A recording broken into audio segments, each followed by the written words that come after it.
So, just wanted to do a video about how I got back into tie-dye. So when I was 17 years old, I made myself a pair of black, skinny, bleach jeans, tie bleach jeans. After seeing someone who used to go to the same rock nightclub I used to go to, turn up in them, and they told me how to do it. And it was really easy. Of course, that progressed to me then getting Dylon dye back then and doing the same with them. Because what I'd done is I tied up these black jeans, whacked it in a bucket, because I lived at my parents' house at the time, poured a bottle of bleach in it, a load of water, stirred it up, left it there for 24, 48 hours, then rinsed them out. And that was all I'd done.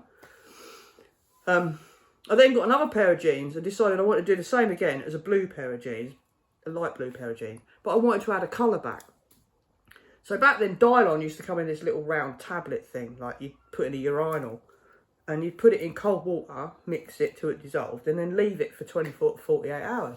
So I'd done that, and that worked too. And I was like, wow. And I used to always adjust all my clothes. I used to tear them up, you know, add different embroidery on it and all that sort of stuff. Always change my clothes.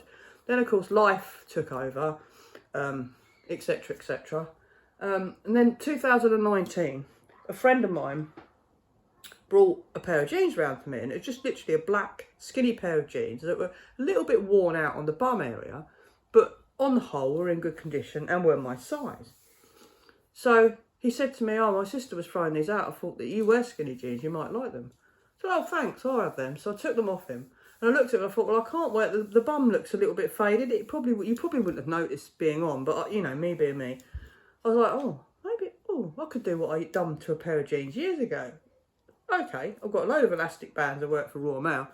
So I tied them up how I used to, poured a bottle of bleach near enough into the sink, whacked the jeans in, left them there overnight. To my absolute amazement, they come out how they come out. These are quite old now, 2019. I know that because I embroidered Izzy on them, 2019. It's not the best embroidery because I used a black pen over the top of it as well. The ones I've done for my friend has got a better embroidery on it. And I've got another pair that I've embroidered. Because that's originally when I started making clothes again, I was like, oh, I embroider everything. It takes fucking ages, don't bother. Unless you've got a machine that does it. So I was like, so I posted on the Facebook about, you know, so one of my friends was like, oh, wow, they're great. I said, all right, do you want me to make you a pair? So I made them a pair. And I then ordered a tie-dyeing kit off Amazon that was cheap because I remembered I put colour back on. And I weren't sure if I wanted to put colour back on because I quite like the neutral sort of feel here. So I got this tulip tie-dye kit back. I was like, well, I'm not used to this. I'm used to having these like things you put in a bucket. Never actually tie-dyed like that. I tie-dyed in a bucket. So I tie-dyed a couple of tops, and the same friend who liked the jeans was like, oh, wow, you know, that's interesting. So they bought tie-dye. And, of course, because we're mates, we both got into the tie-dye. And this was 2019, before all the drama happened, and everyone sort of started getting into craft.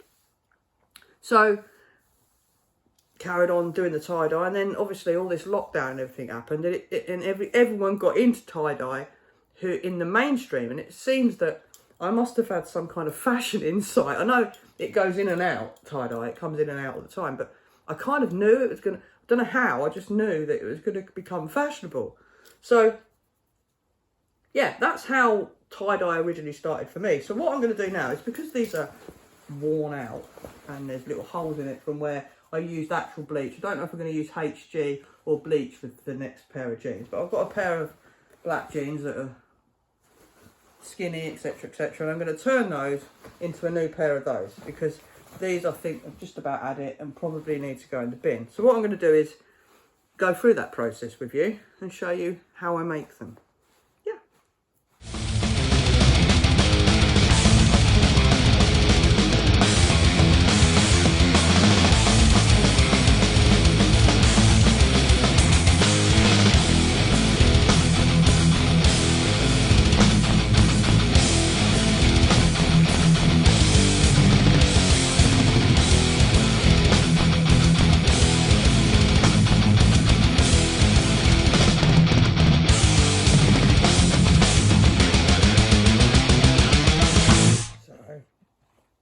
I use mainly small bands, and it's just literally twist and band, absolute random. The only thing you've got to be careful of is the crotch. I always kind of I don't know, twist round the crotch and then make the crotch go on the inside bit and then hope for the best. It's just literally random and as tight as you can make it to get that twist kind of effect there. Like what we've got here, like this kind of fallout. Hopefully that's what will happen. Still don't know if I'm going to use bleach or HG yet. Can't decide. Because see, the thing is with jeans is you can use bleach. I don't neutralise them so much. You know, if you're selling them, obviously neutralise them. But because it's jeans, they don't seem to fall apart so much.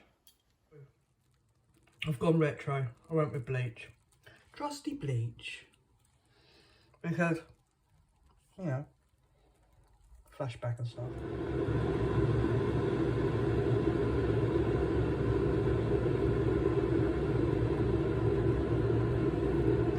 Lettuce in there. Look. What the fuck is that? Disgusting. That's the falling off the plate I've just put next to the sink. These are the original ones. As you can see, they're quite faded. And these are the new ones. As you can see, they're exceptionally bright. Quite happy with them, actually. Yeah.